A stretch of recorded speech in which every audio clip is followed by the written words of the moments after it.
आदरणीय श्रोतागण, भाई और बहनों, आज संसद टीवी ये जो नया सीरियल आरंभ किया है एकम सत, जो ऋग्वेद के वाक्य एकम सत विप्रहा बहुधा वदंती से लिया गया है। इसका अर्थ है कि सच्चाई एक है। उसे अभिव्यक्त करने के अलग अलग मार्ग, अलग अलग भाषाएं, अलग अलग स्थान हो सकते हैं। तो एकम सत के श्रेणी में आज हम भगवद गीता के बारे में कुछ बातें करेंगे।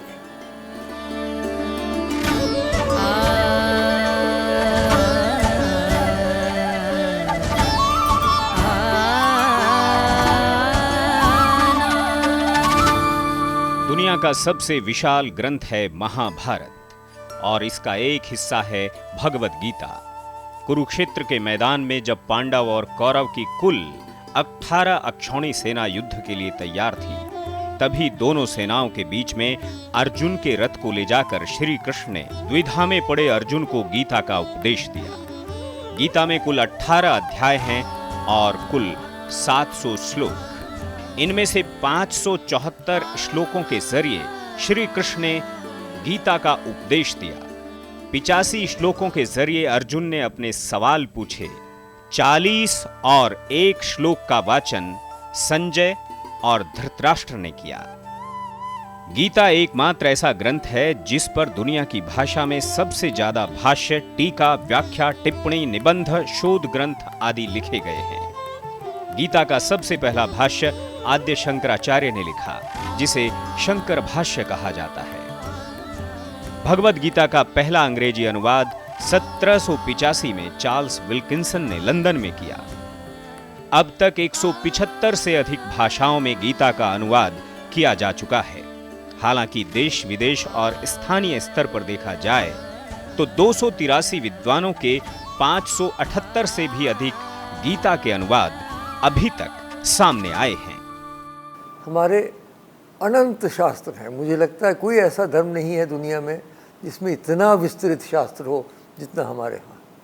वेद हैं सारे, फिर ब्राह्मण हैं, फिर अन्य अरण्यक हैं, फिर उपनिषद हैं, जिन्हें मैं सर्वोपनिषद मानता हूँ, सर्वोपरि मानता हूँ, क्योंकि उपनिषद से बढ़ के और कोई शास्त्र नहीं है हमारे पास।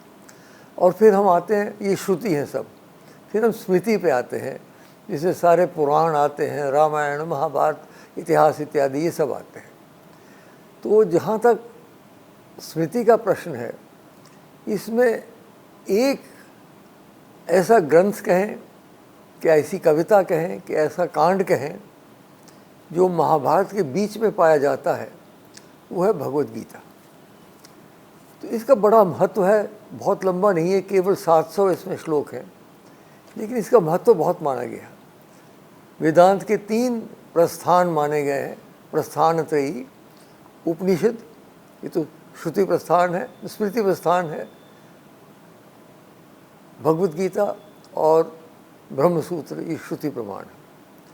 तो भगवद गीता का महत्व बड़ा है। शंकराचार्य ने स्वयं ने एक स्थान पर लिखा है, भगवद गीता किंचित धीता गंगा जल लव कणिका पीता सकृतपि यस्य मुरारी समर्चा तस्य यमः किम कुरुते चर्चा। कि थोड़ा सा भी गीता का ज्ञान हो तो बहुत कल्याण होता है। और गीता स्वयं कहती है, श्री कृष्ण कहते हैं, स्वल्पमप्यस्य धर्मस्य त्रायते महतो भयात्। इस धर्म का थोड़ा सा भी अंश बहुत बड़े भय से हमें बचाता है। तो पहले तो हमें ये सोचना है क्या कारण है कि गीता इतनी महत्वपूर्ण मानी जाती है। और जिस भी गुरु ने अपना मत स्थापित करने का प्रयत्न किया है, गीता के ऊपर उनको लिखना अनिवार्य है। उपनिषद पे लिखना, गीता और ब्रह्मसूत्र पे लिखना।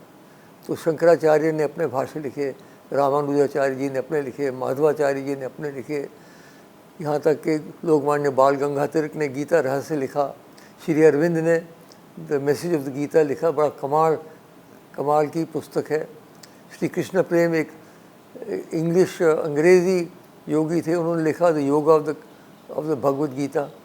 तो बहुत सारी गीताएं, गांधी जी ने भी एक अपनी गीता लिखी। तो 4 कारण मैं आपको बताने वाला हूँ कि गीता क्यों इतनी महत्वपूर्ण है। पहला कारण तो ये है कि ये संघर्ष का शास्त्र है और हम एक संघर्षमय परिस्थिति में अपने आप को पाते हैं। हम एकांत में नहीं है। जैसे उपनिषद का वातावरण बिल्कुल विभिन्न है, गुरु बैठे हुए हैं, शिष्य 2 या 4 बैठे हुए हैं, और एक नदी के किनारे या हिमालय के किसी अच्छे सुंदर स्थान पे बैठे। वहाँ का वातावरण तो बिल्कुल शांत वातावरण है। लेकिन गीता का वातावरण तो बिल्कुल विभिन्न है।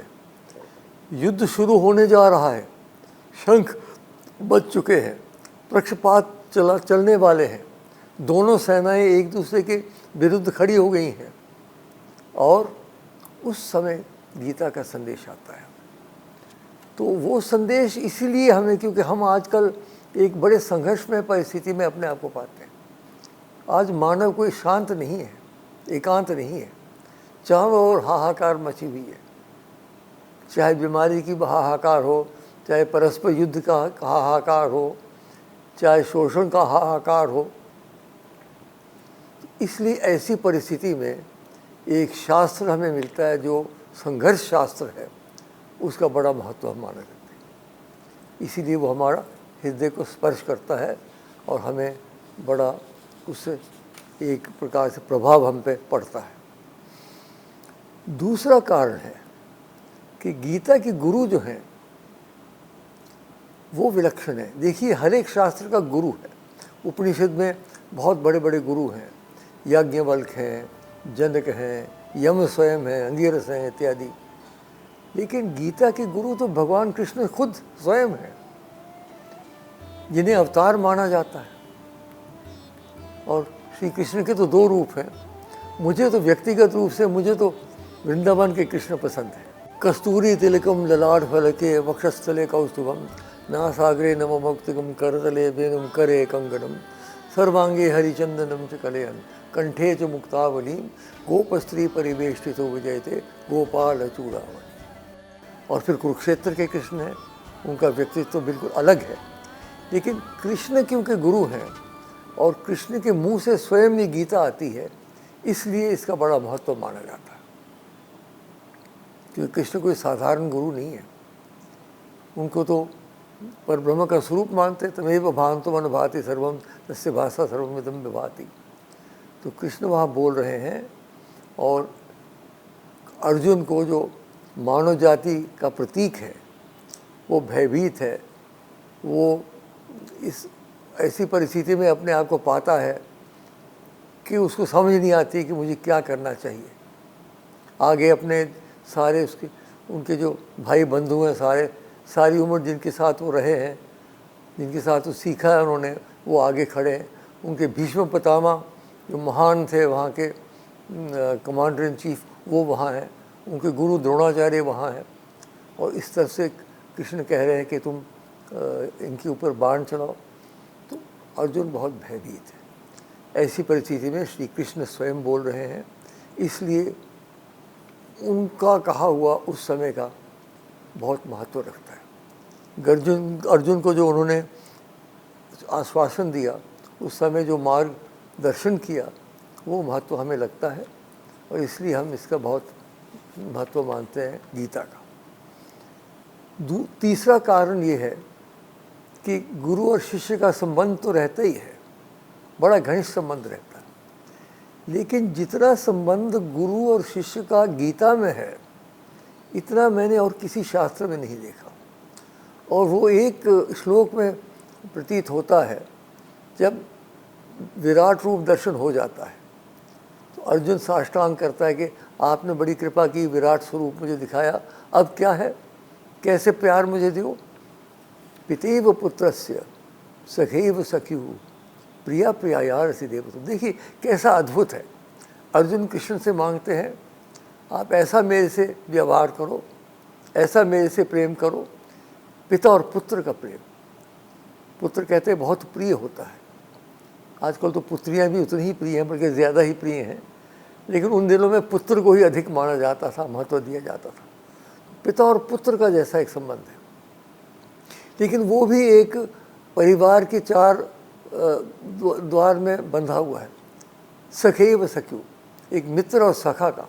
मित्रता का कोई वो न वर्ण होती है, न वर्ग होता है, न देश होता है, न धर्म होता है। 2 मित्र हो सकते हैं, 2 दोस्त हो सकते हैं।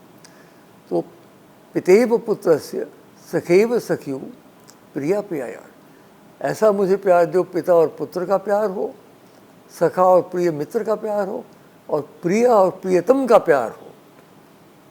ये तीन प्रकार के प्यार सम्मिश्रित होकर कृष्ण और अर्जुन के संबंध को बताते हैं।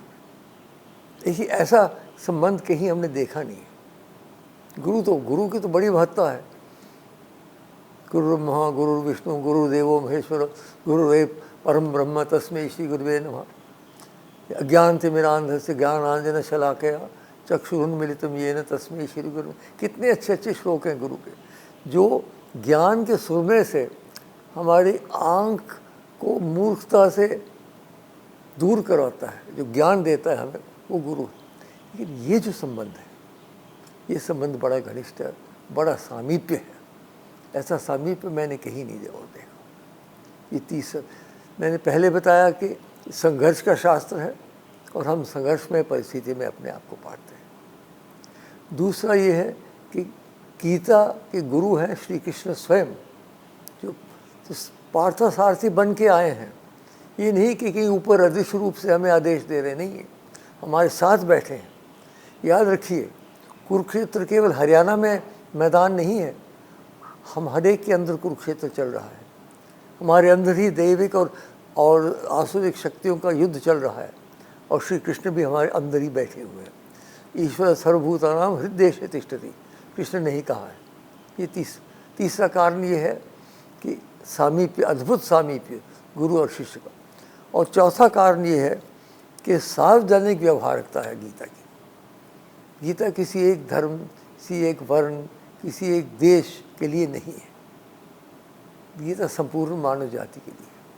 मैं जहाँ जहाँ भी विश्व में गया हूँ, मैंने देखा कि गीता का कितना महत्व है। बाइबल और कुरान के बाद सबसे अधिक अगर कोई पुस्तक दुनिया में फैली हुई है तो वो भगवद गीता। तो गीता केवल भारतवर्ष तक सीमित नहीं है, गीता मानव जाति के लिए है। ये चार कारण मैं मानता हूँ कि गीता का बड़ा महत्व है, अद्भुत महत्व है। इतने बड़े हमारे जो योग हैं और जो हमारे शास्त्र हैं, उसमें से गीता का इसलिए ये महत्व है। अब प्रश्न ये है कि गीता बताती क्या है हमें, उसके बारे में मैं चार मुद्दे आपके सामने रखूँगा।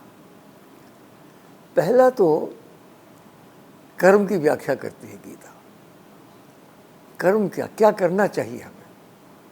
हम सबके सामने ये प्रश्न उठता है, हम विद्यार्थी हों, हम मंत्री हों, हम संतरी हों, हम मजदूर हों, हम व्यापारिक हों, जो भी कुछ होगा, हमारे सामने ये प्रश्न आता है कि अब हमें करना क्या है। तो गीता हमें बहुत एक ऐसा मंत्र देती है।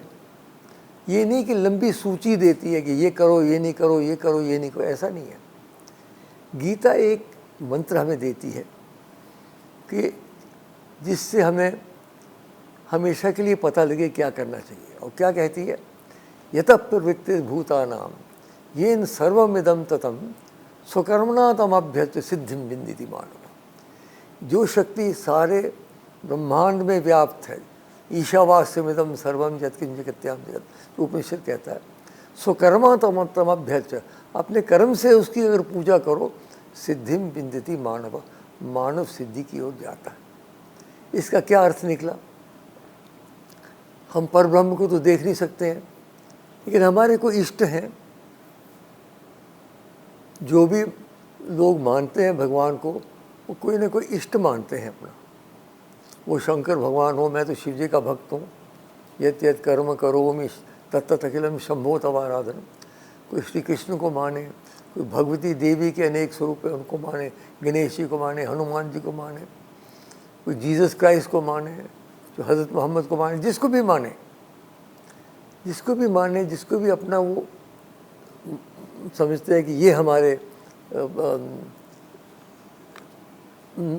ऐसे लोग हैं जिनकी हम पूजा करते हैं, हमारे इष्ट हैं। तो अगर हम उनको अपनी कर्म, जो भी कर्म करेंगे, उनको उनके चरणों में रखेंगे, तब हम कभी गलत कर्म नहीं कर सकते। देखिए कैसा उन्होंने हमें मंत्र दे रखा है, जो आप करते रहोगे। लेकिन जब आप गलत कर्म करोगे तो आपको अंदर से पता लग जाएगा, भाई ये कर्म तो मैं अपने इष्ट को नहीं दे सकता। तो स्वयं आपको उसके अंदर आभास हो जाएगा कि ये कर्म ठीक है या गलत है। तो ये मंत्र गीता, पहला जो संदेश है गीता का, कि कर्म की व्याख्या, क्योंकि कर्म बड़ा कठिन होता, गहना कर्मणो गति, गीता भी कहती है कर्मों की गति बड़ी कठिन है, बड़ी जटिल है। लेकिन ये उन्होंने मंत्र दिया है हमें कि भीतर से हम अपने इष्ट की ओर अगर हम समर्पित करें सारा कार्य, तो बहुत ये नहीं मतलब है करते क्या। देखिए आपको मैं बात बताऊं, बृहदीश्वर मंदिर है, हमारा सबसे बड़ा मंदिर है शायद भारतवर्ष में, तंजावुर में। राजा चोला बहुत बड़े वहाँ के सम्राट हुए। तो एक दिन निकले जब मंदिर बन रहा था कि मैं देखूं लोग क्या करते हैं। तो पहले एक आदमी के पास गए, वो पत्थर काट रहा था। तो मैंने कहा तुम क्या कर रहे हो? कहा सर मैं पत्थर काट रहा हूँ। केवल राजसिक कर रहा था। दूसरे आदमी के पास गए, उसके आगे, भाई तुम क्या कर रहे हो? मैं आजीविका कमा रहा हूँ। दूसरे आदमी को कम से कम राजसिक इतना था कि जो वो काम कर रहे हैं अपने परिवार को बचाने के लिए और परिवार की स्थापना करने के लिए कर रहे हैं। तीसरे आदमी के पास जाते, आप क्या कर रहे हो? हुजूर मैं बहुत वशिष्ठ और वरिष्ठ मंदिर बना रहा हूँ। देखिए कितना फर्क है। पहला व्यक्ति तो केवल राजसिक रूप से पत्थर काट रहा था, दूसरा फिर भी उसको कोई ना कोई वो था। तीसरे आदमी को ये विचार था, कर वही काम रहे थे वो, कि एक बहुत विशाल मंदिर बना रहा। तो आप क्या काम करते हैं वो इतना महत्वपूर्ण नहीं है, आप किस मनस्थिति से काम करते हैं, ये बात याद रखिए कर्म के बारे में जो उन्होंने बताया। तो ये जो हम बता रहे हैं भगवद गीता के एक कर्म की व्याख्या, ये पहला संदेश है। दूसरा संदेश है, गीता एक समग्र योग की हमारे सामने तस्वीर रखती है। देखिए हमारे योग का अर्थ है मिलाना, आत्मा और ब्रह्म को मिलाने के 4 प्रमुख मार्ग माने गए। वैसे तो हजारों मार्ग हैं, 4 प्रमुख मार्ग हैं। ज्ञान योग है, भक्ति योग है, कर्म योग है और राजयोग है। और इनके अलग अलग शास्त्र हैं, बड़े विस्तृत शास्त्र हैं। ज्ञान योग के उपनिषद हैं, कर्म योग के कर्म कांड के हैं, भक्ति योग के पुराण हैं और हजारों स्तोत्र हैं, और राजयोग के पतंजलि के सूत्र इत्यादि। ये गीता एक ही 700 श्लोक के ग्रंथ के अंदर चारों की व्याख्या में करती है। ज्ञान योग के हमारे में बताती, नहीं ज्ञानेन सदृशम पवित्र में विद्यते, ज्ञान के बराबर कोई पवित्र चीज़ यहाँ नहीं है। ज्ञान योग हमारे मस्तिष्क में हम सत और सत का विवेक करें, देख सके कि असलियत क्या है, ये संसार जो बदलती रहती है उसके पीछे क्या चीज़ है जो नहीं बदलती है, वो ज्ञान योग है। तो ज्ञान योग की व्याख्या करते हैं। भक्ति योग, वो तो श्री कृष्ण जहाँ होंगे तो भक्ति होगी होगी। जब उनका जन्म ही हुआ था तो सारे वो बेड़ियाँ टूट गई थी, दरवाजे खुल गए थे जो 1000 आदमी खोलते थे, और एकदम विमुक्त हो गए थे। और जहाँ वो गए वो विमुक्त लोगों को भक्ति है। वृंदावन का जो उनका लीला है वृंदावन की, कितनी अद्भुत है। तो भक्ति तो श्री कृष्ण के साथ होगी, उसका विस्तार करने की आवश्यकता नहीं है। तीसरा कर्म योग मैंने आपको बताया, कर्म योग की व्याख्या की है। और चौथा राजयोग, हमारे श्वास का जो योग है। देखिए श्वास बहुत महत्वपूर्ण है। जब हम पहले जन्मते हैं तो पहला श्वास लेते हैं, रुकते हैं, और अंतिम श्वास के साथ हम इस संसार से जाते हैं, और सारी उम्र श्वास लेते रहते हैं। लेकिन श्वास की ओर कभी ध्यान दिया आपने? जो हमारा श्वास है, इसमें क्या क्या गुण छिपे हुए हैं। अगर हम बैठें और ध्यान करें और श्वास की ओर ध्यान दें तो कितने हमारे चेतना में परिवर्तन आ सकता है। उसका भी 6ठे अध्याय में विस्तार से श्री कृष्ण हमें बताते हैं कैसे बैठना चाहिए, क्या ध्यान करना चाहिए, किस प्रकार से श्वास लेना चाहिए। तो ये 4 जो प्रमुख योग हैं, ज्ञान योग, मस्तिष्क का भक्ति योग, हृदय का कर्म योग, बाहों का, और राजयोग श्वास का, चारों योग का एक सम्मिश्रित योग, इंटेग्रल योगा जो श्री अरविंदो कहते हैं, वो गीता में पाया जाता है। और इसलिए भाई और भाई याद रखिए, इस घोर कलयुग में एक योग से काम नहीं बनेगा, हमें चारों योग अपनाने हैं। हमें कुछ ज्ञानी भी होना, थोड़ा बहुत पढ़ना भी चाहिए अपने शास्त्र को, जो भी आपका शास्त्र हो।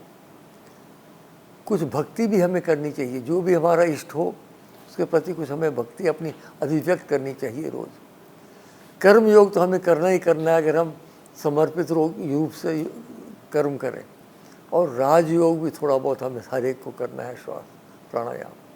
तो एक सम्मिश्रित योग जो गीता देती है, ये दूसरा संदेश है गीता का। तीसरा संदेश गीता का है संपूर्ण आश्वासन। श्री कृष्ण बहुत आश्वासन देते हैं। यदा यदा हि धर्मस्य ग्लानिर्भवति भारत अभ्युत्थानम् धर्मस्य तदात्मानं सृजाम्यहम् परित्राणाय साधूनां विनाशाय च दुष्कृतां धर्म संस्थापनार्थाय संभवामि युगे युगे। जब भी धर्म कम होगा और अधर्म व्याप्त होगा, तब मैं आके अवतार लेके फिर से धर्म की स्थापना करता हूँ। और अर्जुन को भी कहते हैं, कौन्तेय प्रतिजानी ही न मैं भक्त प्रणश्यति, मेरा भक्त कोई नाश नहीं होता। लेकिन मैं आज आपको नई बात एक कहने वाला हूँ। देखिए, अगर कोई मंत्री आश्वासन देता है सभा में, तो 1 साल के बाद प्रश्न पूछा जाता है, देखिए मंत्री जी, आपने ये आश्वासन दिया था, आपने पूरा नहीं किया। तो श्री कृष्ण ने इतने आश्वासन दिए, तो उनको हम पकड़ेंगे नहीं क्या? श्री कृष्ण ने जो आश्वासन दिए उनको हम बांधेंगे नहीं, या बांसुरी बजाते बजाते निकल जाएंगे आश्वासन हमें दे के। वो गालिब का शेर है कि हमने माना कि तगाफुल न करोगे, लेकिन खाक हो जाएंगे हम तुमको खबर होने तक। तो इसलिए उनको बांधना पड़ेगा। श्री कृष्ण बहुत चतुर हैं, आप जानते हैं, वो खड़े भी टेढ़े ही होते हैं हमेशा, तो वो निकलने ऐसे नहीं निकलने देंगे। अब कैसे बांधे श्री कृष्ण को? हम केवल भक्ति से बांध सकते हैं, और किसी तरीके से नहीं बांध सकते। और कोई ऐसा रस्सी नहीं है, ऐसा धागा नहीं है, ऐसा कोई यंत्र नहीं है जिससे हम उनको बांध सके। भक्ति से उनको बांधना है, और बांध के कहना है कि प्रभु, आपने जो आश्वासन दिए अब उनको संपूर्ण कीजिए। और एक बात और मैं कहूँ, ये भी शायद पहली बार आप सुन रहे होंगे, यदि हमको भगवान की आवश्यकता है, तो भगवान को भी हमारी आवश्यकता है। नहीं तो सुदर्शन चक्र था उनका, चला देते, युद्ध खत्म हो जाता। क्यों नहीं चलाया? क्यों अर्जुन के पीछे पड़े रहे? खड़े हो जाओ, ये तुम्हारा क्षात्र धर्म है, मैंने पहले ही मार रखे हैं सबको, खड़े हो जाओ, निमित्त मात्रम ही खड़े हो जाओ। क्यों? क्योंकि बिना मानव जाति के सहयोग से भगवान का भी जो कार्यक्रम होता है पूरा नहीं होता।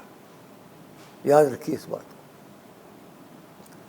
श्री राम ने जब सीता को बचाना था, श्रीलंका में चढ़ाई करनी थी, तो अयोध्या से कोई नहीं आया उनको मदद करने के लिए। वहाँ के वनवासी जो हैं, वो दुर्भाग्य है कि हमारे उत्तर भारत के कवियों ने उनको वानर कह दिया, क्योंकि उनके हो सकता है कि आकार मुंह का और वस्त्र ऐसे थे। वो वानर नहीं थे, वो बहुत प्रगतिशील वनवासी थे। देखिए उन्होंने कितना बड़ा किष्किंधा में अपना राज्य बना रखा था, कितने बड़े महल बना रखे थे। बांदर बना सकते हैं, उनको बंदर कह दिया बंदर। तो वो जो वनवासी थे, वानर स्वरूप कह सकते हैं उनको, उनका चिन्ह वानर हो सकता है। वो हजारों वानर उनके साथ गए श्री राम के साथ, तब जाके कार्य उनका पूरा हुआ। तो मेरे कहने का तात्पर्य ये है कि ये नई बात आपको शायद मैं कह रहा हूँ कि अगर हमें भगवान की आवश्यकता है, तो भगवान भी हमारे बगैर अपना कार्य पूरा नहीं कर सकते। और हम धूल नहीं है कि यहाँ से वहाँ उठते रहे, हमारे अंदर भी देवत्व है। कृष्ण ने खुद कहा, ईश्वर सर्वभूतानां हृदयेषु तिष्ठति। इसलिए हमारा सहयोग आवश्यक है, और दैविक कार्य में हम सहयोग दें, ये हमारा धर्म बनता है। 3 बातें मैंने कही आपको। पहला, ये कर्म की व्याख्या, कर्म की विस्तृत व्याख्या। दूसरा, ये एक समग्र योग जिसमें चारों योग का सम्मिश्रण हो। तीसरा ये कि एक संपूर्ण आश्वासन और आश्वासन के लिए उनको बांधना, और चौथा ये है संपूर्ण समर्पण। जब सारी गीता प्रश्नोत्तरी है, याद रखिए, हमारे सब शास्त्र प्रश्नोत्तरी है, उपनिषद भी प्रश्नोत्तरी है। हम ये नहीं कि यो कहे ये है तो मानो, नहीं, हम प्रश्न पूछते हैं, बड़े तीव्र प्रश्न पूछते हैं। उपनिषद में भी पूछे जाते हैं और गीता में भी अर्जुन पूछते हैं। तो ये प्रश्नोत्तरी में ये जो हम अंत में जब सारी गीता समाप्त हो जाती है तो श्री कृष्ण एक अपना श्लोक बोलते हैं, बिना प्रश्न के, बिना उत्तर के रूप नहीं, अपना स्वतः बोलते। क्या कहते हैं अंत में? सर्वधर्मान परित्यज्य माम एकम शरणम व्रज अहम त्वा सर्व पापेभ्यो मोक्षयिष्यामि मा शुचः। सब धर्मान, धर्म क्या है? धार्यति इति धर्म, जो धारण करता है।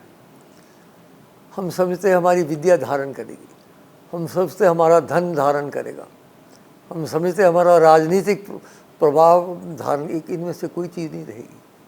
अंत में धारण केवल दैविक शक्ति ही कर सकती है। इसलिए श्री कृष्ण सिर्फ कृष्ण वासुदेव और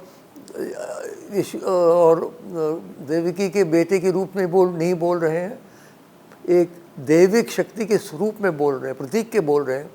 सर्वधर्मानों को छोड़कर माम एकम, केवल मेरे शरण में आओ, अहम त्वा सर्व पापेभ्यो मोक्षयिष्यामि, मैं मोक्षयिष्यामि मा शुचः। अंतिम दो शब्द गीता के जो कृष्ण बोलते हैं, मा शुचः, डरो नहीं। बहुत बड़ी बात है। सोचा जाए तो सारे गीता का सार इन दो शब्दों में हो सकता है कि वो हमारे पीछे हैं, अर्जुन के साथ बैठे हुए। वो दूर नहीं है कहीं चौथे आसमान में, सातवें आसमान में छिपे हुए, हमारे साथ हैं, हमारे मित्र हैं, हमारे प्रिय हैं। इसलिए हमें कोई डरने की आवश्यकता नहीं। जैसे अंधेरे कमरे में बच्चा जा रहा हो, माँ कहती है बेटा चलो मैं तुम्हारे पीछे हूँ। इस प्रकार से अंत में माँ शुचः जो श्री कृष्ण कहते हैं, उसमें सारी गीता का सार है कि भगवान गीता में हमारे साथ बैठ के, हमारे रथ में बैठ के हमारा मार्गदर्शन कर रहे हैं। तो ये गीता का संदेश है भाई और बहनों। और इसी संदर्भ में मैं अंत में एक श्लोक बताता हूँ, जिसमें हम भगवान से प्रार्थना करते हैं कि हे भगवान, आप कृपा करके आज ही हमें अपने चरणों में ले लीजिए। अंतिम समय आए, पता नहीं बोल सके नहीं बोल सके, ICU में हो, कहाँ हो, उसके लिए न ठहरिए, आप आज भी हमको अपने शरण में ले लीजिए। वो क्या श्लोक है? कृष्णत्वदीय पद पंकज पंजरांते अद्येव में विशितु मानस राजहंस प्राण प्रयाण समये कफवाति पित्ते कंठावरोधन विधौ वर्णम कुतस्ते। धन्यवाद।